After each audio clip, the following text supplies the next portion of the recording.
Bom dia, pessoal. Bom dia. 7 da manhã em ponto, dia 16 de dezembro de 2025. Eu sou o Fábio Panunzi e estou aqui para apresentar esta edição do Desperta para você, para tirar você da cama e te deixar logo com o seu fígado e o seu pâncreas preparados para enfrentar mais um dia tenso na última semana útil deste 2025 que não quer mais saber de acabar. Espero que você tenha tido uma ótima noite de descanso, que esteja bem revigorado, porque afinal de contas ainda falta hoje e mais 3 dias para o fim dessa semana. Está todo mundo já na regressiva, festas das firmas acontecendo, confraternização de Natal, aquela confusão da compra dos presentes do amigo secreto, não tem ninguém mais querendo saber de política no Brasil, não é verdade? Não é verdade, está cheio de gente querendo saber de política no Brasil, tanto que as audiências aqui do nosso programa têm seguidamente sido surpreendentes aqui, mais de 30 mil pessoas assistindo a gente ontem. Então, bom dia para você que vai ficar comigo aqui até as 8 da manhã e depois vai continuar pelo N1 e pela programação do ICL. Temos muito assunto para hoje, viu? Aliás, antigamente, dezembro era um mês em que, na medida em que o tempo avançava, né, na direção das confraternizações de fim de ano, a coisa ia esfriando, porque está todo mundo mesmo já num processo, né, de deixar a inércia do ano para trás e descansar um pouco, mas esse ano está tudo diferente, tá? Congresso em polvorosa, governo e Câmara dos Deputados não conseguem se entender, Câmara e Senado também não, tem briga dentro do Judiciário, tem briga para tudo quanto é lado, né? E o Brasil vai terminando 2025 assim, de forma, a gente não diria de forma estonteante, mas de forma emocionante pelo menos, né?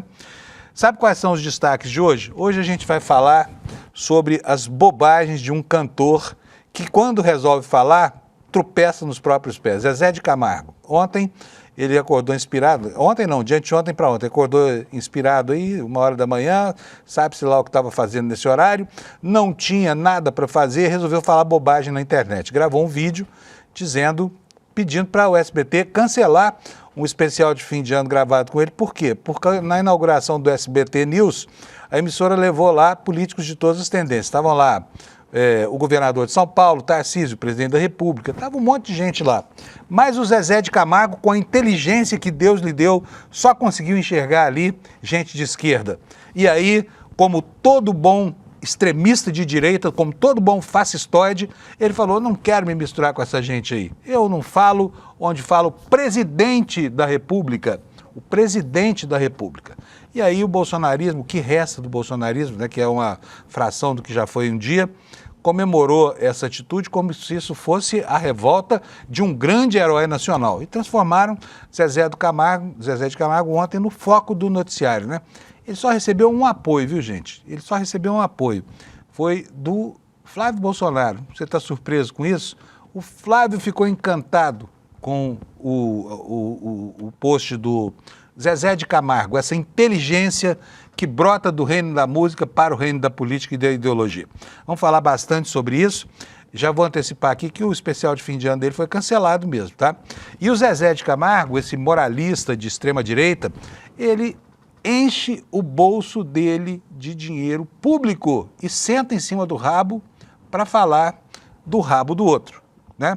32 milhões de reais, pelo menos, ele já recebeu de governos federal, estadual e prefeituras para levar os seus shows para o interior do Brasil. O que vai acontecer agora é que a fração do campo progressista, que ainda tolerava, né, a cacofonia desses sertanejos reacionários, agora vai deixar de ouvir esse cantor, né, por causa das bobagens que andou falando aí, que não deveria ter falado, né? Mas eu acho até que devia se dar um desconto para ele, porque ele deve ter alguma dificuldade cognitiva muito séria, porque ele não entendeu nada do que ele estava falando, né? E o Silvio Santos, apesar de ser um sujeito conservador, um cara que era de direita, Silvio Santos criticava a esquerda, mas de vez em quando, né, ele promovia algum evento e alguém de esquerda participava lá da programação dele. O próprio Silvio Santos já levou Dilma, já levou Lula, já levou um monte de gente. O Ratinho, que tem, né, acho que é o principal programa da emissora hoje, Ratinho também, já entrevistou até a Dilma Rousseff lá em Brasília, disse que era um prazer estar lá com ela. Mas o mundo do bolsonarismo não tem memória e o mundo do bolsonarismo acha que toda bobagem que é dita, desde que seja por um deles, está valendo, tá? A gente não acha. Esses são os destaques do programa de hoje. E hoje eu tenho uma notícia para você que todo dia gosta de ouvir o Alex aqui falar sobre futebol. O Alex não veio trabalhar hoje, tá? Não é sofrimento, porque o Palmeiras não deu nenhuma decepção. Aliás, a última notícia do Palmeiras foi boa, que foi, né, a vitória do campeonato feminino pelo time feminino do Palmeiras. Então não é isso não, o Alex está com conjuntivite, tá? Então hoje a gente vai passar o esporte, porque quem entende futebol aqui é ele, e eu não entendo nada de esporte. Então para a gente poupar você, hoje o Sato está fazendo a direção de TV, o Alex está descansando e a gente vai ficar sem futebol, tá bom? Então, por isso eu vou passar aqui, antes de apresentar as manchetes no site do ICL Notícias para você, vou passar para a meteorologia, tá? Vamos lá? Então, vamos lá. Olha aqui, ó, o mapa da previsão do tempo, tem aquela faixa longitudinal que atravessa o país de um lado ao outro, e nesse mapa hoje, os alertas de maior gravidade estão concentrados aqui, olha, entre a região metropolitana de São Paulo e a região metropolitana do Rio de Janeiro. Em toda essa faixa aqui, onde está situada inclusive a serra, onde se registra a maior pluviosidade do Brasil, lá em Angra dos Reis, a tal Serra da Chuva, né? Perto do Parque Nacional da Serra da Bocaina, é ali mesmo que vai chover, tá? Como todo fim de ano, estão previstas chuvas torrenciais para esse pedacinho aqui do Brasil. Vamos ver o que diz aqui o alerta para esta região. Chuva superior a 60 litros por metro quadrado e acima no acumulado de 100 litros por metro quadrado durante o dia, com risco de grandes alagamentos, transbordamento de rios, grandes deslizamentos de encostas em cidades tais como áreas de risco. Todo mundo se lembra, na medida em que o ano novo chega, né, dos incidentes em Angra dos Reis, nas encostas do litoral, que é muito escarpado, né, e que não raro vitimam muita gente, pois nós estamos chegando nesse clima. Apesar da baixa pluviosidade registrada nesse mês de dezembro, o outono vai acabando aí com a previsão de muitas tempestades, tá? E eu vou agora passar, então, ao tempo nas capitais para que a gente possa ter uma ideia exata do que vai acontecer aqui na sua cidade ou na sua região, tá? Tá aqui o mapa da previsão do Instituto Nacional de Meteorologia. Eu vou começar aqui, como eu faço todo dia, pelo Rio Grande do Sul. Olha, lá no Rio Grande do Sul hoje, uma parte vai ter chuvarada, mais ao norte, outra parte não vai ter chuva nenhuma, que é o extremo sul do Rio Grande do Sul. E na capital, Porto Alegre, máxima de 28, com trovoadas isoladas previstas. Olha, o núcleo de chuva aqui na região da Serra Catarinense, da Serra Gaúcha, que pode preocupar os moradores desse local, tá bom? Em Florianópolis nós teremos também chuva, trovoadas, 26 graus de máxima, mesma coisa para Curitiba, mesma temperatura também. Em São Paulo, calor. Continua o calor da semana, a temperatura deve chegar a 29 graus, chuvas isoladas no litoral do Rio de Janeiro, nuvens, pancadas de chuva, 37 graus, hein? Alô, cariocas, vão colocando a sunga, porque o dia vai ensejar uma praia, mas vai ter chuva, né? Não é dia de praia clássico, com aquele solão. Em Vitória, nuvens, chuva isolada, 32 graus de máxima. E em Belo Horizonte, a mesma previsão, máxima de 28 graus. Vamos passar para a região centro-oeste. Em Brasília, nuvens com chuva isolada e 26 de máxima. Em Goiânia, a máxima 29 com a mesma previsão. Em Campo Grande, 25 graus Celsius de máxima, dia fresquinho, né? E pancadas de chuva e trovoadas isoladas. Em Cuiabá, também chove com temperatura máxima de 32 graus. Região Norte, Porto Velho vai ter 31 graus, chuva, Rio Branco a mesma coisa, chuvinha isolada.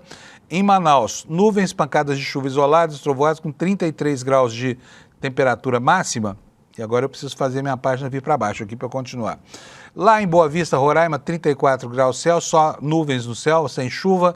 Em Macapá pode chover alguma coisa com 33 de máxima. Em Belém, muitas nuvens e 33 graus Celsius. Em Palmas, Tocantins, também chove com 32 graus de temperatura. Vamos para o Nordeste agora. São Luís do Maranhão, 32 graus de máxima, nuvens no céu, não chove. Em Teresina pode chover, mas a temperatura vai a 37, Forninho do Brasil. Fortaleza terá 32 graus e aqui nas cidades, nas demais capitais do Nordeste, a previsão é de um dia bom para a praia, tá? 32 graus em Fortaleza, 31 em Natal, em Recife, 32 graus, faltou João Pessoa aqui. Cadê João Pessoa? João Pessoa, 32 graus, nuvens também, poucas nuvens no céu, Recife eu já falei. Maceió também 32 graus, parece que elas combinam, né? A previsão sempre é a mesma para essas cidades todas aqui. Em Maceió, então, 32 graus, em Aracaju, 30, e aqui em Salvador, 31 graus, nuvens, mas dia bom para a praia também, para o pessoal aproveitar bastante lá no Nordeste, tá? Esta, então, é a previsão da meteorologia. Vamos passar, então, os destaques aqui no site do ICL Notícias, o portal que você, se não conhece, precisa conhecer, iclnoticias.com.br. A primeira manchete diz respeito ao adiamento pela Câmara para o ano que vem da votação da PEC da Segurança e também do PL antifacção. Isso aqui vai dar ainda pano para manga. E olha, francamente, se eu fosse deputado federal, eu iria para o meu recesso, mas consciente de que a Câmara pisou feio na bola com a população, porque o Brasil precisa tanto dotar o Estado de equipamentos legais para combater o crime organizado, que é inacreditável que os deputados e senadores vão para casa com a consciência tranquila, sabe? Não conseguiram votar nem a lei antifacção, nem a tal da PEC da Segurança Pública, está tudo parado e, inclusive, o PL da anistia. Esse aí talvez fique para as calendas, né? Mas a Câmara adiou, então, para o ano que vem a votação do pacote da segurança pública, dos dois projetos, né? A PEC da segurança e também o PL antifacção. Daqui a pouquinho o Kleber Lourenço vai falar com a gente sobre isso aqui e contar as novidades para lá, tá bom? Sobre o Zezé de Camargo, bom, quem fala o que quer, ouve o que não quer, né? E às vezes as consequências vêm rápido. Foi o caso do Zezé de Camargo.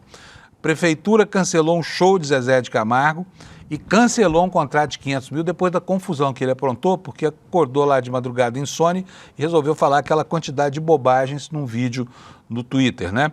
E o SBT também cancelou o especial de fim de ano que esse cantor, né, pediu para cancelar. Foi atendido naquilo que pediu, tá bom? E temos aqui também no site do ICL uma matéria do Chico, né, do Chico Alves, que é o editor aqui do portal, mostrando que o Zezé de Camargo talvez tenha lançado um novo gênero de atuação aí no mundo da cultura, se é que se pode chamar a música que ele canta de cultura, mas enfim, que é o autoritarismo musical. É aquele sujeito que só canta para o público que concorda com ele, né? Então, provavelmente se você não concorda, seguindo a lógica dele, pela régua dele, você deve deixar de ouvi-lo. Concorda? Bom, destaques secundários aqui no cantinho da página principal do site do ICL.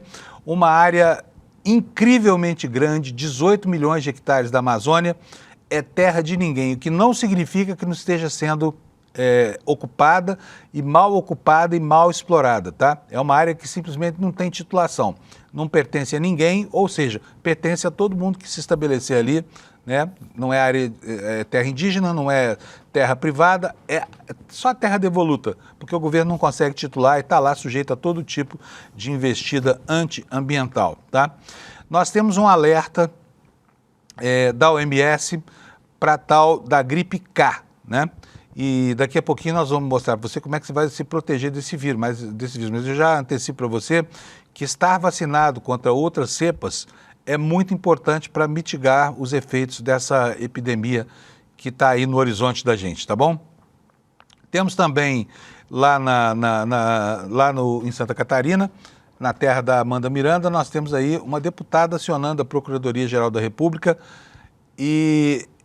para denunciar um processo de calúnia por parte do governador Jorginho Melo, aquele homem que transformou a sua polícia militar numa Gestapo e o Estado numa espécie de sucursal do inferno, criou até um ICE lá e uma delegacia no aeroporto para fazer, às vezes, de agência de imigração.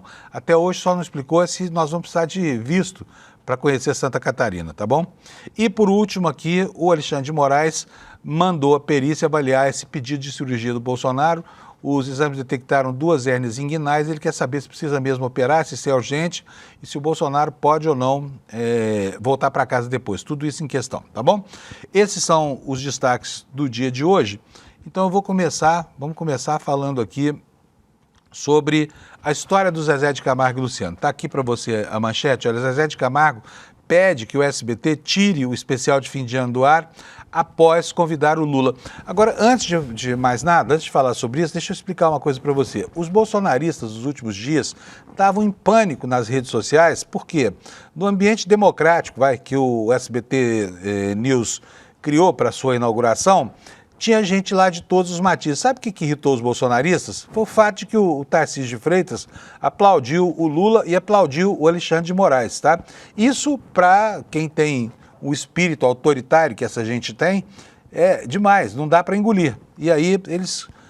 o Zezé de Camargo vocalizou aquilo que a extrema-direita brasileira não teve coragem de fazer, ou pelo menos não dessa forma, né? Acordou lá de madrugada, estava lá, sei lá o que estava fazendo antes, resolveu gravar um vídeo para a internet. Falou tanta bobagem, tá? E acabou gerando consequências ruins para ele. Só em um show de uma das prefeituras que o contratam, 500 mil de cachê a menos. É o custo de ser um boquirroto falando, metendo a língua onde não deveria, né? Vou ler para vocês aqui um trechinho, depois nós vamos ver de viva voz este cantor dos reacionários deste país. O cantor sertanejo Zezé de Camargo publicou um vídeo em suas redes sociais em que pede a retirada de seu programa de especial de fim de ano do SBT e acusa a emissora de estar se prostituindo. Ele falou das filhas do Silvio Santos. Foi um negócio tão misógino, tão machista e tão gratuito, mas, enfim, absolutamente ofensivo, né? Vamos lá, o que ele disse? Ó, eu vi o que aconteceu no SBT nos últimos dias, na inauguração do SBT News. Juro por Deus que isso não faz parte do meu pensamento. O que mesmo, Zezé? Bom, para quem quiser ver o vídeo inteiro, tá aqui, olha, no nosso portal. Você pode entrar lá na home, tá lá a manchete, você vem aqui e clica nesse vídeo, mas eu editei para te poupar de ter que ouvir a bobajada toda. Vamos dar só o que importa nisso aqui e o que gerou repercussão. Então vou pedir para o Sato, nosso diretor de TV, rodar para você a fala desastrosa desse sujeito que, quando fala, até que vai, mas quando canta, até que vai, mas quando fala, é um desastre. Bota para nós aí, por favor, Sato. São uma hora da manhã.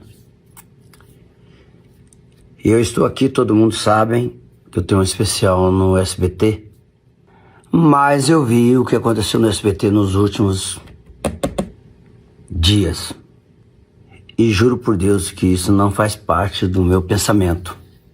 Mas diante da situação que eu vi no SBT, das pessoas mudando totalmente a maneira de pensar, principalmente das filhas do Silvio Santos, pensando totalmente diferente do que o pai pensava.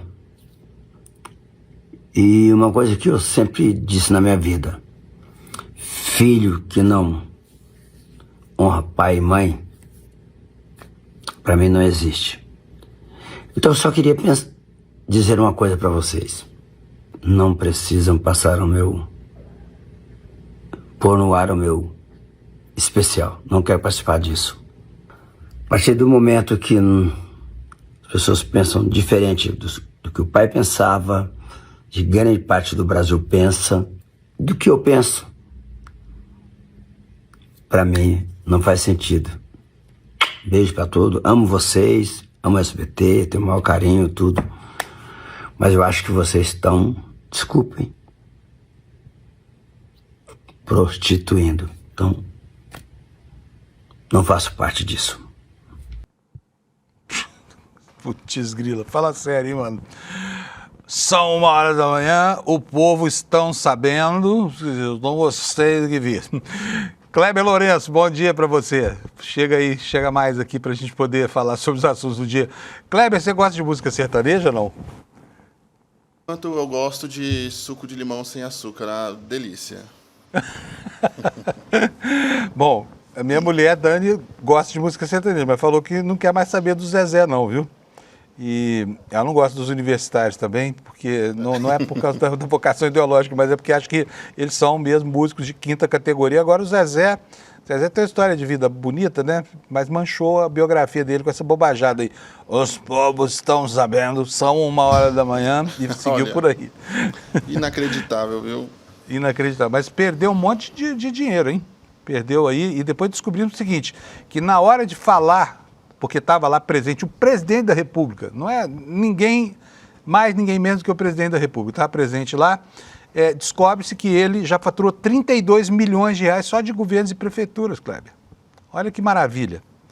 Panunzio, essa pauta, sendo bem honesto, a extrema-direita não tem um projeto para o país, não tem o que oferecer à sociedade, aos brasileiros, aos trabalhadores. e aí de tempos em tempos precisa entrar numa historinha maluca, né? Agora é essa intentona contra uma emissora de TV, sendo que a gente, nos últimos meses, viu ali várias operações contra o crime organizado, a gente viu ali como o crime organizado se infiltrou no Estado brasileiro e na sociedade brasileira. Então, nós temos pautas relevantes e importantes para todo o país, mas a prioridade para a extrema-direita é as críticas de um cantor sertanejo a uma emissora de TV por conta de um evento de lançamento, que é extremamente e meramente protocolar. Pois é, aí você vê a esquerda brasileira tendo que defender uma emissora reaça como o SBT também, de um achaque como esse, porque isso foi, né, foi um ataque indevido. A gente reconhece aqui que o SBT não é nenhuma maravilha em relação à sua linha editorial, né? O próprio Silvio Santos, a vida inteira, puxou o saco desabridamente de tudo quanto é político que estava no poder, inclusive dos políticos de esquerda, embora fosse um cara de direita, né?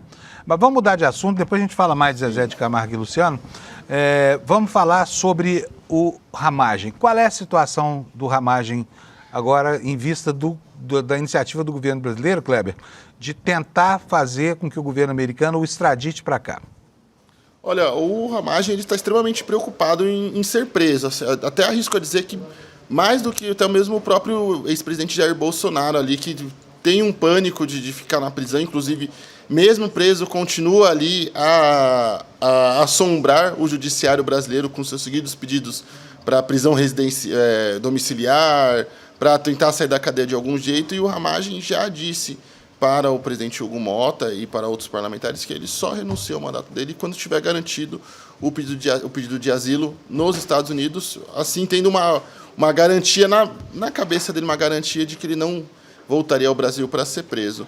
Acontece que ontem estava acordado que na reunião de líderes que ocorreu na tarde de segunda-feira, haveria também uma discussão sobre a questão tanto do Ramagem quanto do Eduardo Bolsonaro. No final, a reunião terminou por volta das quase 6 horas da noite, sem que esses temas fossem discutidos. O Hugo Motta e os líderes falaram sobre reforma tributária, sobre alguns outros assuntos da pauta de ontem e do que teria para a pauta de hoje também, mas esses assuntos ficaram de fora. Eu conversei com o deputado Mário Heringer, que é líder do PDT na Câmara, Panunzio, e esteve presente na reunião de líderes, e ele confirmou que esse tema não passou pela reunião e que há uma expectativa de talvez, muito possível, quase que na volta a gente compra, que isso possa ser discutido numa reunião de líderes que ainda não tem horário definido na quarta-feira, amanhã. Então, assim, essa situação continua em suspenso. Ali ninguém sabe para onde vai, se vai ser uma cassação direta pela mesa diretora, no caso de Ramagem. Dizem que o presidente Hugo Motta está inclinado a fazer optar por esse caminho, mas também eu não colocaria a mão no fogo por isso. Muito bom. Daqui a pouquinho vocês vão ver a mulher do Ramagem reclamando que congelaram a conta corrente dela, né? Que absurdo, que injustiça. Agora, quando congelam, né, pela lei Magnitsky lá, os ativos da família do Alexandre de Moraes, ninguém reclama, né? Não estou nem falando em defesa do contrato milionário, não, porque também achei um absurdo alguém ganhar 3,5 milhões por mês para representar o sujeito em um de 77 mil projetos. Mas estou falando que quando a direita brasileira pugnava, né, pelo congelamento do patrimônio da família dos ministros do Supremo, eles achavam isso o máximo. Agora está lá a mulher reclamando, congelaram meu dinheiro e tudo mais. 2 pesos e 2 medidas, né? Ô Kleber, em meio a isso tudo, como é que anda o negócio da anistia? Porque até aqui se pensava, até ontem se pensava que havia ainda alguma possibilidade de se votar isso. Mas ontem o senador Esperidião Amin jogou a toalha. Na verdade, esse clima começou a virar já na sexta-feira. Na semana passada, eu já havia publicado uma apuração no site de serienoticias.com.br, Panunzio, falando que essa questão do fim da Magnitsky para Alexandre de Moraes, assim como a confusão envolvendo Carla Zambelli, enfim, todos esses entraves e problemas na Câmara dos Deputados, começou a azedar o clima para a anistia. Então, começou a dificultar ali a tramitação desse assunto. Tanto até a gente comentou ontem, Alessandro Vieira, que é um dos simpáticos à ideia de uma redução de penas para os criminosos do 8 de janeiro, também começou a reprovar o texto. E o que acontece? A Câmara tinha um plano de colocar essa votação para ocorrer às pressas. A ideia era que eles chamam de dosimetria, mas é um cinismo absurdo, sem tamanho. Afinal de contas, o texto é praticamente uma anistia. A gente mostrou aqui no Desperta e também no N1, que o próprio Paulinho da Força, relator do texto, disse: eu só não chamo de anistia, mas é um libera geral. Mas, enfim, a ideia era votar esse texto muito rápido, para que ninguém lesse ele, para que ninguém prestasse atenção nos problemas. Porém, quando Otto Alencar vai diretamente ao Alcolumbre no plenário, naquela sessão, e fala que é contra a votação direta, que precisa passar por uma comissão e dá uma freada na aceleração da tramitação desse projeto, isso cria tempo para os parlamentares e até para a sociedade brasileira começarem a olhar com mais atenção. E aí foram identificados esses problemas, por exemplo, de que ia beneficiar vários tipos de criminosos, por exemplo, criminosos sexuais, e também, inclusive, criminosos que cometem crimes financeiros. Então, ali era, de fato, um libera geral até para além do 8 de janeiro, Panunzio. E esse meio tempo acabou fazendo com que os senadores olhassem com mais calma. Eu conversei também ontem com o senador veneziano Vital do Rego, que é do MDB, na verdade não tem PMDB mais, né, do MDB da Paraíba, e ele também me confirmou que vai apresentar na CCJ amanhã, que é quando o texto vai à votação, um pedido de vista. Com esse pedido de vista, o texto só pode ser analisado novamente na próxima sessão da comissão. Como na semana que vem já entra em recesso, então, se isso realmente for levado adiante, o texto ficará para ano que vem. E na avaliação dos senadores com quem eu conversei, quanto mais tempo esse texto passar em tramitação na casa, mais vai diminuindo a possibilidade de ele ser aprovado, de ele avançar.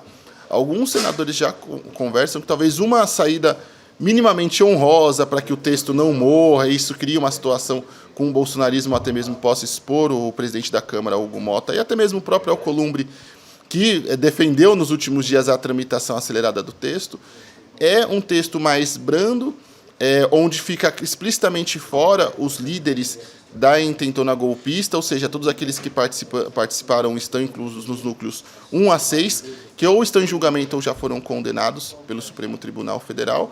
Então seria um texto que deixaria pessoas como Jair Bolsonaro, o general Heleno, o general Braga Neto de fora, e seria apenas para aquelas pessoas que estavam quebrando tudo em Brasília. Seria uma das alternativas, porém a leitura unânime mais uma vez, repito, Panunzio, quanto mais tempo esse texto passar na casa, pior vai ficando para ele. Não que as chances atuais de ele avançar do jeito que está sejam grandes, mas vai piorar ainda mais a situação desse texto. Pois ontem o Espiridião a mim falou que o texto dificilmente passaria porque não é um projeto de anistia. Quer dizer, na verdade, o Espiridião a mim quer anistia mesmo. Dosimetria para ele é pouca coisa, né? Mas não tem chance nenhuma já jogou a toalha, não vota mais esse ano. Agora, ontem muita gente falou contra isso, e tem uma manifestação aqui do senador Renan Calheiros, que eu vou colocar para vocês, que explica exatamente por que esse texto não tem chance lá no Senado, pelo menos neste momento. Roda para nós, Sato, por favor. Aprovar um texto com uma norma geral que não cria novos tipos penais, que não revoga tipos penais e não restringe a sua aplicação, significa dizer, na prática, que nós vamos beneficiar criminosos que praticaram outros crimes, como roubo, corrupção ativa, passiva, crimes contra a administração pública, crimes ambientais e até crimes sexuais. Isso não pode acontecer, justamente agora, quando o Brasil se afirmava perante o mundo como o país que pela primeira vez exemplarmente puniu aquelas pessoas que atentaram contra a democracia e o Estado democrático de direito. Isso não pode acontecer. Ok, beleza, maravilha. Vimos aí as razões do senador Renan Calheiros, né? Sim. Eu vou pedir aqui para o Sato posicionar o vídeo para mim. Nós temos aqui um videozinho aqui mostrando a mulher do Ramagem reclamando da vida, tá? Quero mostrar para você, Kleber, porque congelaram as contas dela e eles estão sem dinheiro lá. Não sei se estão sem dinheiro, porque a ajuda que ele recebeu de um garimpeiro aqui no Brasil, não sei se tem nisso aí alguma ajuda financeira, se não tem, ou se é só ajuda mesmo logística, aproveitando os caminhos do crime organizado, né? Porque foi uma aventura épica e sai de carro do Brasil, vai não sei para onde, ninguém sabe para onde, aparece voltou na com apoio Guiana. de garimpeiro. Exatamente. Agora, olha só, esse diretor da ABIN, quem é que vai tirar o cara da cana dura? Um garimpeiro famoso. Com vários problemas na justiça, né? Vários problemas na justiça. Esse é o diretor da Agência Brasileira de Inteligência. Imagina o nível de relação que a gente mantém. Mas vamos ver a mulher dele reclamando da vida aqui. Bota para nós, por favor, sabe? Eu sou servidora pública desde os 23 anos de idade. Exerci o cargo de delegada de Polícia Civil em Roraima por 12 anos.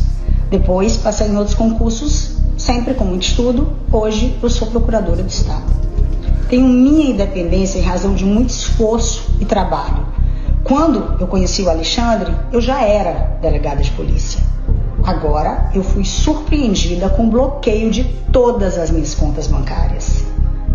Não há palavras para descrever tamanho absurdo, mas um ato não só injusto, desumano, ilegal e inconstitucional. O bloqueio foi, ao que tudo indica, determinado pelo ministro Alexandre de Moraes.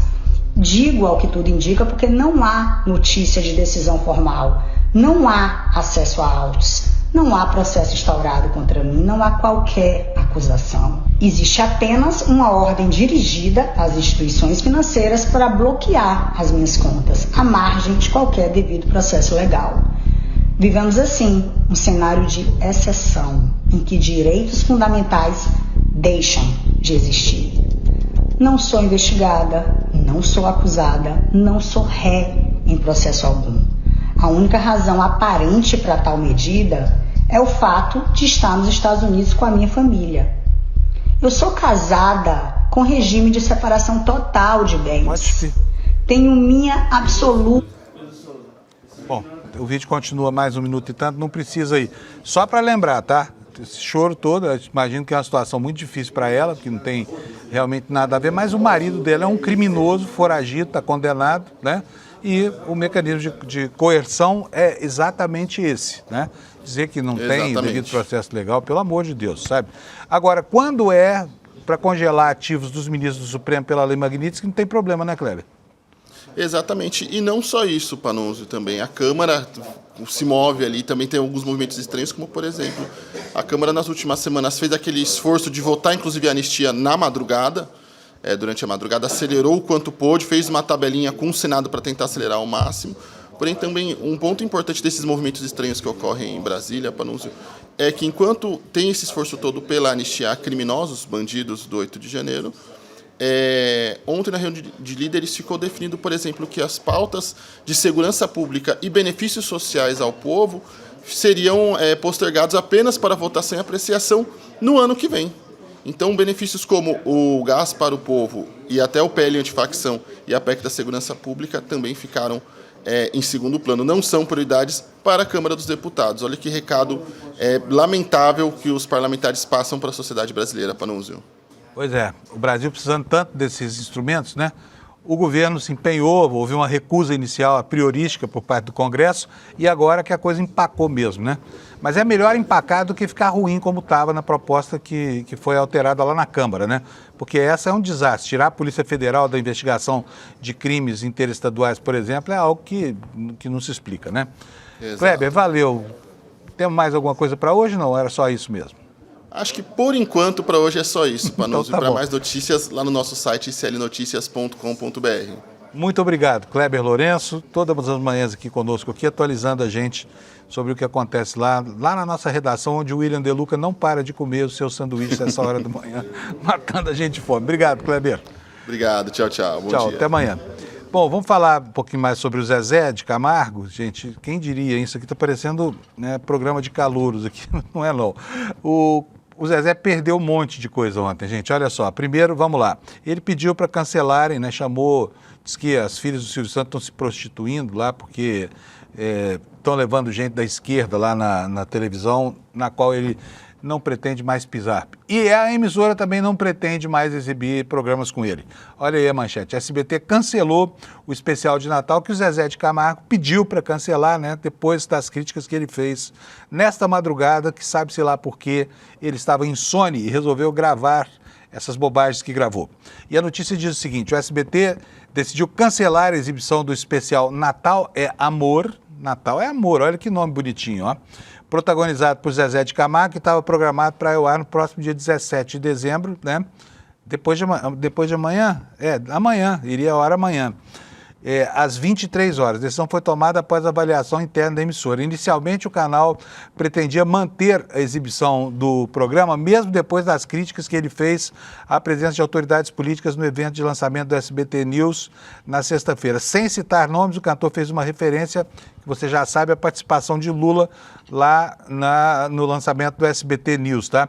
Em nota enviada à imprensa, a assessoria de comunicação do SBT informou que, após análises internas, a cúpula da emissora decidiu não exibir a atração. O canal também afirmou que divulgará em breve o que é que vai acontecer no lugar desse especial. Agora, pessoal, fala a verdade, pode tirar a imagem aí, sabe? Porque eu quero posicionar aqui um outro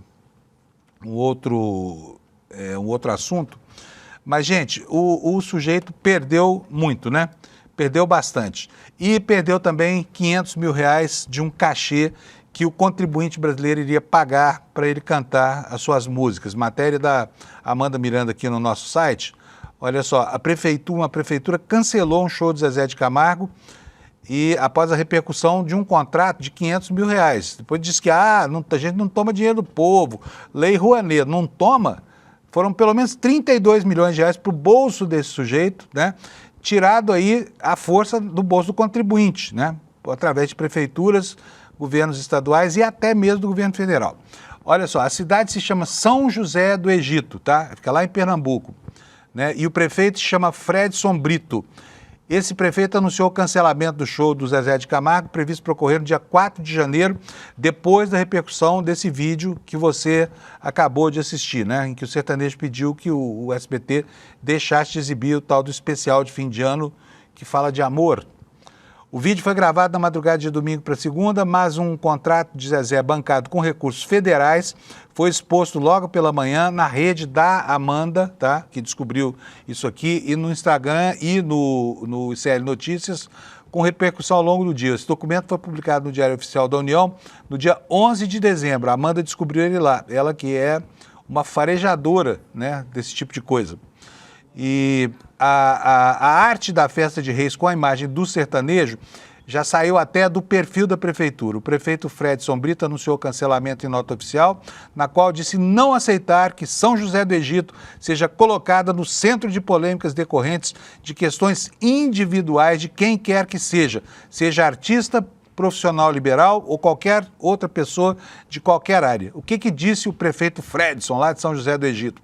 Aqui não é espaço para plantar discórdias nem para alimentar falsas especulações. São José do Egito merece respeito, merece ser lembrada pela força do seu povo, pela sua cultura e pela sua história, e assim continuará sendo. Zezé de Camargo tem pelo menos 77 menções no sistema de buscas do portal de contratações públicas da União, que reúne processos de todos os entes federativos do país desde 2023. Significa que individualmente ou em dupla com o irmão Luciano, ele tem feito apresentações, e muitas, em 77, que envolvem dinheiro público. O mais recente era justamente esse da Prefeitura de São José do Egito, que pagaria somente a empresa administrada pelo Zezé e pelo filho R$50 mil a mais do que o contrato de um show da dupla Zezé de Camargo e Luciano, realizado em Porto Belo, litoral de Santa Catarina, e também divulgado na coluna da Amanda Miranda. Naquele show, o sertanejo polemizou quando defendeu a anistia aos golpistas. O contrato da cidade de Pernambuco, né, em parte seria bancado com recursos federais. Uma emenda do deputado Augusto Coutinho repassou 495 mil dos cofres públicos para a festa. E na última semana ele se apresentou em uma cidade lá no Mato Grosso do Sul, no evento de Natal, com um contrato de 505 mil a partir, uma vez mais, de dinheiro, grana dos cofres públicos do Departamento de Cultura da Secretaria de Educação de Ribas do Rio Pardo. A banda Forró Seu Desejo foi escolhida para substituir o sertanejo na programação da 159ª Festa de Reis, que vai acontecer lá nessa cidade de Pernambuco. O contrato ainda não havia sido publicado no início da manhã de terça-feira, mas em junho a banda foi contratada por 400 mil para um evento público em Santa Luzia, na Paraíba. E aqui chama atenção, uma vez mais, né? Valores díspares, porque Para cada cidade, cobra-se um cachê diferente. 505 mil para o município, 500 para o outro, 400 para outro. E fica aqui a pergunta, qual é o critério, né? 2 anos atrás, quando alguém botou uma lente sobre essa história de contratação de músicos populares por prefeituras, né, como diria o ministro Teori Zavascki, onde tem uma pena, você puxa e sai uma galinha, saiu de lá a galinha dos aviões do forró, você se lembra disso? Era gente que cobrava aí, dependendo do tipo de negociação, a mais ou a menos. Para quê? Para devolver um pouco de dinheiro, né, pro contratante local, tá? Isso, se for bem investigado, atrás dessa pena tem uma galinha bem gorda nesse fim de ano, tá bom? Então nós já sabemos que a prefeitura cancelou esse show, esse cachê ele perdeu também o discurso, né, de falar que só o Caetano Veloso e o Chico Buarque têm dinheiro federal da Lei Rouanet, o que aliás é mentira, tá bom? Vamos falar agora sobre o que está acontecendo lá na Câmara. O Kleber já adiantou para a gente a votação, né, do PEC da PEC da Segurança e do PL Antifacção. Ficaram mesmo para o ano que vem, uma vergonha o Congresso sair de férias, deixar esse pepino, né, na mão dos brasileiros. A gente viu, né, mês passado, a quantidade de gente morta lá no Rio de Janeiro, enfileirada nas ruas. Por quê? Porque o Estado brasileiro está dotado só de uma polícia que tem uma vocação assassina por causa do chamado populismo penal, né? Que nada mais é do que a instrumentalização do Estado para que haja, como foi no caso do Rio de Janeiro, como um grupo de extermínio vitaminado, né? O que nos diz aqui a matéria aqui da Carolina Linhares e do Rafael de Cunto, da Folha Press? Que o presidente da Câmara dos Deputados, o deputado Hugo Mota, e os líderes partidários decidiram ontem que a PEC da Segurança e o projeto antifacção só vão ser votados no ano que vem por falta de um acordo entre os partidos sobre o texto base que será votado. Os trabalhos devem se encerrar nesta sexta-feira dessa semana, dia 19, e vão ser retomados só em fevereiro de 2026. E, de acordo com os líderes, houve lá uma negociação bem-sucedida entre governo e oposição, inclusive PT e PL, para adiar esses temas por falta de consenso. O relatório da PEC da Segurança, por exemplo, foi apresentado pelos líderes na semana passada, mas de acordo com o deputado Lindbergh Farias, há vários pontos dos quais o Ministério da Justiça discorda no texto dessa proposta de emenda à Constituição. No caso do PL Antifacção, Lindbergh aponta que o PT prefere o texto aprovado no Senado na semana passada, porque ele retoma a estrutura defendida pelo governo Lula e que havia sido alterada pelo deputado federal Guilherme Derrite, o relator da matéria na Câmara, né? O texto prevê uma taxa às bets para financiar ações de segurança pública, estimula a pena base de 30 anos para integrantes de facções criminosas, que pode ser agravada para casos de homicídio ou quando o condenado exerce posição de liderança nos grupos aos quais ele pertence, tá bom? Gente, olha, depois de um recesso nas investigações da Polícia Federal sobre esse escandaloso caso rumoroso do Banco Master, o ministro Dias Toffoli autorizou o segmento das investigações, tá? E nós temos aqui para você uma matéria no Estado de São Paulo explicando o que foi que aconteceu e quais os prejuízos que decorreram desse período em que o Toffoli manteve o processo paralisado debaixo das suas asas, né? Mas a Polícia Federal está dizendo que não houve prejuízo por causa dessa paralisação, tá? A manchete está aqui para você. O diretor da PF confirma que a investigação do caso Master envolve a autoridade com foro no Supremo Tribunal Federal, o que faria com que o caso fosse desaforado para o Supremo Tribunal Federal. Quem nos conta é a nossa amiga Carolina Brígido, que agora está lá no estado de São Paulo, e ela diz o seguinte: o diretor da Polícia Federal, Andrei Rodrigues, confirmou nesta segunda, 15, que as investigações sobre supostas fraudes do Banco Master chegaram a uma autoridade com direito ao foro especial no Supremo Tribunal Federal. E, diante disso, as apurações foram paralisadas e encaminhadas à Corte. O ministro Dias Toffoli determinou, então, que o caso tramite no tribunal, tá? E aí, o que é mais? De fato, temos tido uma cautela muito grande em todas as nossas investigações, até para evitar nulidades. Isso aqui é uma declaração do diretor da Polícia Federal. A qualquer indício, disse ele, de investigado com prerrogativa de foro, nós suspendemos as investigações e enviamos ao foro competente. Neste caso, houve um achado que pode indicar essa prerrogativa de foro. A partir de agora, todas as ações referentes a esse caso precisam ser submetidas a esse foro, que é o Supremo Tribunal Federal, declarou ele. Andrei Rodrigues ressaltou que o tempo de interrupção para definição do foro não representou atraso na apuração. Disse que não houve prejuízo, foi um lapso curtíssimo e agora as investigações já foram retomadas. O diretor da PF não fez referência sobre qual seria essa autoridade que levou os investigadores a mandarem os autos para o Supremo Tribunal Federal, tá bom? E como revelou aqui, lembra a Carolina Brígido aqui no Estadão, como lembrou o jornal dela, a investigação da PF apreendeu em um dos endereços ligados ao dono do banco, Daniel Vorcaro, um envelope com o nome do deputado federal João Carlos Bacelar, contendo documentos sobre um negócio imobiliário. Bacelar disse que atuou na constituição de um fundo para construir um empreendimento imobiliário em Trancoso, lá em Porto Seguro, e foi por isso procurado por Vorcaro. Será que é o João Carlos Bacelar? Ele que é do PL da Bahia? Vamos ver, vamos saber nos próximos dias, tá? Enquanto isso, o presidente Lula ontem voltou a falar de algo que andava meio esquecido nos últimos dias, que era a indicação do Messias, né, do Jorge Messias, o atual AGU, para o Supremo Tribunal Federal, tá? Só que, olha, parece aqui o Lula com o Alcolumbre rindo aqui como se fossem dois velhos amigos, né?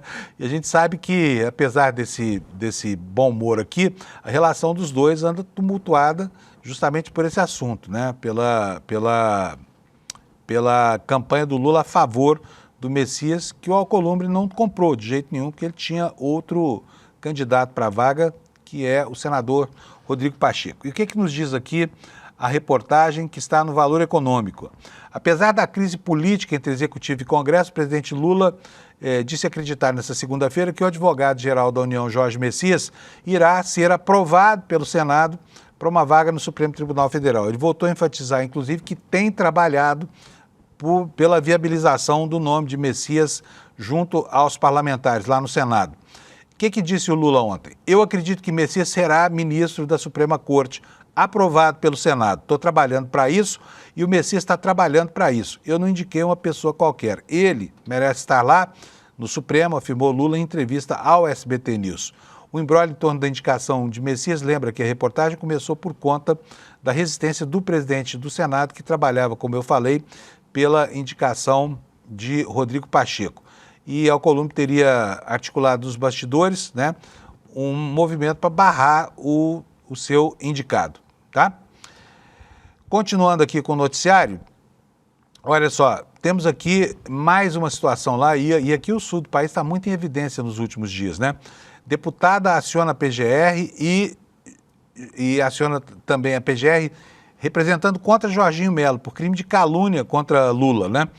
Vamos ver o que nos diz a matéria. É a deputada federal Ana Paula Lima, do PT lá de Santa Catarina. Ela protocolou nessa semana 2 representações na PGR contra o governador de Santa Catarina, Jorginho Melo, por declarações públicas feitas em redes sociais e durante entrevistas.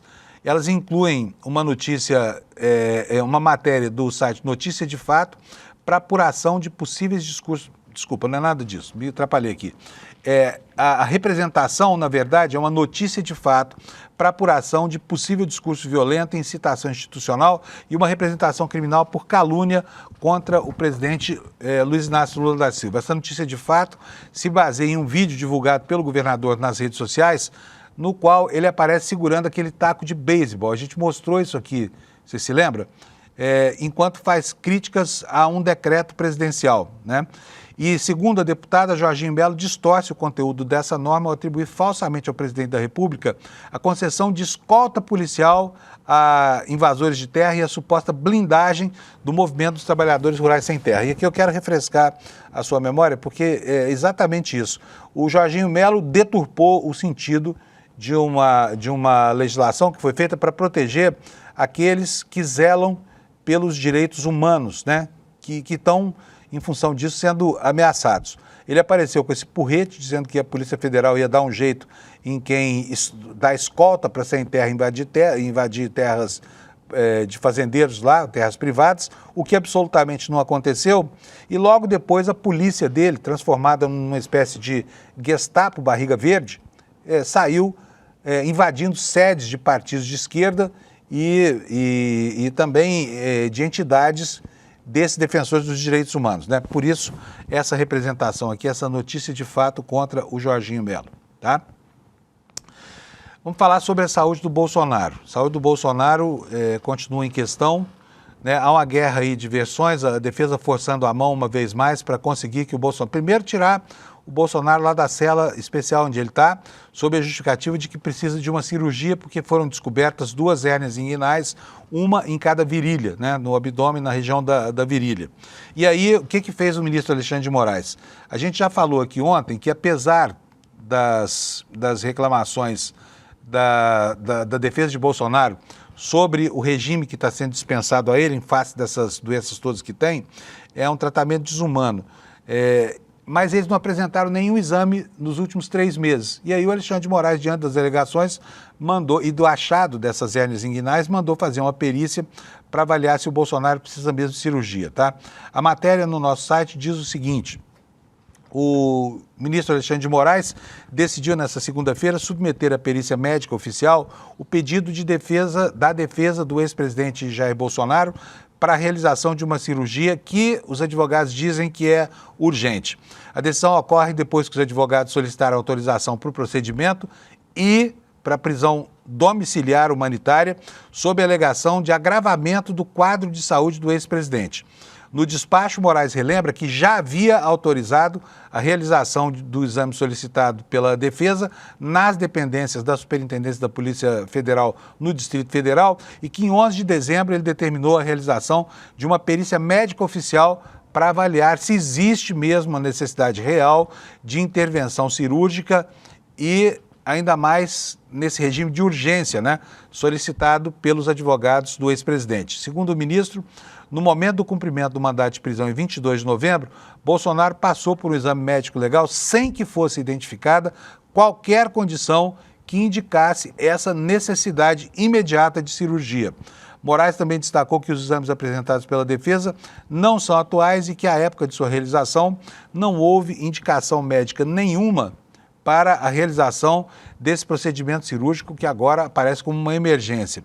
Após a conclusão da perícia juntada de laudo pericial aos autos, o processo deverá retornar imediatamente para nova análise do relator. Pode tirar para mim da tela, Sato, por favor? Que eu já vou passar para o próximo tema, tá? Bom, e o próximo tema ainda diz respeito ao assunto segurança pública, né, que a gente já sabe que ficou para o ano que vem por decisão da Câmara, mas pegou muito mal uma iniciativa de juntar a esse projeto, iniciativa de quem? Do deputado Mendonça Filho, Mendoncinha, do União Brasil de Pernambuco, que aproveitou a chance para tentar colocar ali um jabutizinho, que é a maioridade penal, a redução da maioridade penal. E ontem isso foi objeto de muita controvérsia, né, nos meios jurídicos e nos meios políticos, com a advocacia brasileira se posicionando acerca dessa história toda. Houve 2 manifestações, eu ontem ouvi advogados de 2 escritórios, um deles é o Rubens Naves Advogados, que publicou uma nota explicando que considera essa medida algo inaceitável, né? Por quê? Vou ler um trechinho da nota para vocês aqui. O que diz o Rubens Naves, que é um escritório de advogado em quem faz a defesa dos direitos humanos? A medida, segundo essa nota, é um grave retrocesso e desvirtua o objetivo da PEC quando introduz de forma apressada tema altamente sensível. É importante ressaltar também que a maioridade penal já foi amplamente debatida e não deve ser usada como moeda de troca política ou submetida a decisões movidas por comoção social. Eu também conversei ontem com o Bruno Salles, que você conhece, é um dos maiores criminalistas do país, um dos maiores e mais respeitados criminalistas do Brasil, e eu vou mostrar para vocês agora o que foi que ele falou sobre populismo penal e a relação com esses temas que vira e mexe, a extrema-direita faz questão de reapresentar para conturbar a discussão legislativa do Brasil. Roda para nós, por favor, Sato. É mais uma medida populista, mais uma medida eleitoreira que sempre aparece como se isso fosse resolver alguma coisa. Como se você tirar uma pessoa de uma fundação casa e colocar ela num presídio, aí sim a gente vai ter uma grande diferença na nossa segurança pública. É só mais uma medida demagógica, é só mais algo que não tem qualquer eficácia mas que do ponto de vista eleitoral é muito forte. E infelizmente a gente está vendo essa nova pauta do populismo penal muito forte e parece que vai ser a tônica das próximas eleições, lamentavelmente, porque a gente sabe aonde sempre vai estourar o direito penal. É no mais fraco, é no mais vulnerável, é no mais pobre e, vou dizer, e na esquerda também. Palavras do advogado Bruno Salles, advogado brilhante criminalista, tá bom? Olha, enquanto essa confusão da segurança pública não se resolve, nós temos aí no horizonte, pintando por causa do desgaste do Congresso, novamente a tese da reforma política, né? E o Lula Costa Pinto está hoje no nosso site aqui com essa matéria, porque ele farejou lá em Brasília, né, um clima emergente aí apontando para a necessidade de uma reforma política já em 2027, do ano seguinte à renovação do mandato presidencial, o ano seguinte à eleição presidencial. O que o Lula está nos dizendo aqui? Na sexta-feira ele vai explicar melhor isso para a gente. 10 anos depois de instituídas as emendas orçamentárias impositivas que trouxeram com elas o orçamento secreto e as emendas PIX e as emendas de comissão e tudo isso que a gente tem visto, alterações profundas operadas no mecanismo de funcionamento da lógica política em Brasília, o sistema está exaurido. Segundo Lula, foi um banquete autofágico, onde antes havia raposas espertas, ladinas, astutas, operando as engrenagens do poder, hoje há apenas hienas carniceiras, medonhamente risonhas e abutres de má forma, brigam por qualquer pedaço do erário disponível para beliscarem como se fossem espetos de linguiça numa churrascaria rodízio, né? O texto do Lula é incrível. Idealizado por Eduardo Cunha em 2015, mas só executado no seu esplendor por Arthur Lira, né, que presidiu a Câmara de 2021 e 2025, o orçamento secreto e o seu circuito de desvios e de facilitação a atos de corrupção descalibrou a balança imaginária destinada a equilibrar os três poderes da República. O Congresso Nacional, por meio da Comissão Mista de Orçamento, passou a ter uma autonomia inédita para executar impositivamente o orçamento da União. E a distorção potencializada aqui, segundo Lula, pela inépcia e pela incompetência do ex-presidente Bolsonaro para gerir qualquer coisa, agigantou os poderes de quem? Arthur Lira. Com seu jeito bruto de dar ordens, deixando sempre claro que divergências não são admitidas, ele construiu um sistema de respeito às suas determinações baseado no temor que inspira, né? Lira pretende anunciar em fevereiro o fim do recesso parlamentar, que vai desistir de tentar uma vaga no Senado por Alagoas. O Lula disse isso para nós aqui, porque ele não tem voto e ele virá como deputado. E caso seja reeleito em 2027, vai tentar trazer de volta a cadeira da mesa diretora da Câmara a si mesmo, né? Então, vem aí de novo uma tentativa do Arthur Lira de se impor como presidente. E nesse contexto, o sentido da reforma política, que Deus nos livre se for feita por um Congresso reacionário com ele, sabe-se lá onde é que a gente pode chegar, tá bom? Enquanto isso, gente, olha, já são 7h58, eu tenho mais uma noticinha aqui para vocês. Aquela história da saída do Haddad para trabalhar na campanha do Lula, já tem consequência, tá? Ele está preparando lá o Durigan, que é auxiliar dele, para assumir o ministério, enquanto o Haddad vai se dedicar à campanha de reeleição do Lula, né? E ele não será candidato. A matéria nos diz que ele avalia deixar o governo Lula antes de abril, que é a data final de desincompatibilização, e por isso vem preparando o secretário executivo Dario Durigan para assumir a sua vaga, tá?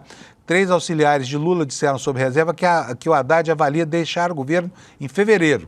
O principal objetivo dele é esperar pela materialização do que considera um dos seus principais feitos, que é a isenção do imposto de renda para quem ganha até R$5 mil por mês. Como a medida começa a valer em janeiro, o efeito prático deverá aparecer nos salários já a partir de fevereiro. Mas o ministro foi procurado pela reportagem do jornal e não se manifestou. Com essa notícia eu encerro a edição de hoje.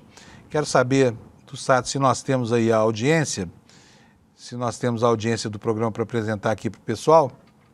Se não tivermos, a gente vai em frente aqui, mas o Anderson, que é o nosso homem do videotape aqui, está procurando a audiência, mas eu já vou adiantar para vocês aqui, olha, o Desperta ICL está de novo em primeiro lugar. Sato, se for possível dar só o recorte aqui, por favor, pode dar da minha tela, tirando o telefone que está aí em cima. Pode espelhar a minha tela. Aliás, deixa eu fazer assim. Se for possível, para não mostrar aqui o telefone da Fernanda, mas tá aí, olha, o Desperta ICL em primeiro lugar, com 26.439 espectadores, um deles você. Muito obrigado pela sua audiência. Na frente de todo mundo, de novo, o nosso Desperta ICL, tá bom? Olha só que orgulho, ó, aqui no telão, tá vendo? 29.860 já, é a última contagem. Portanto, vamos chegando, vamos entregar a audiência para o N1 com quase 30 mil, tá?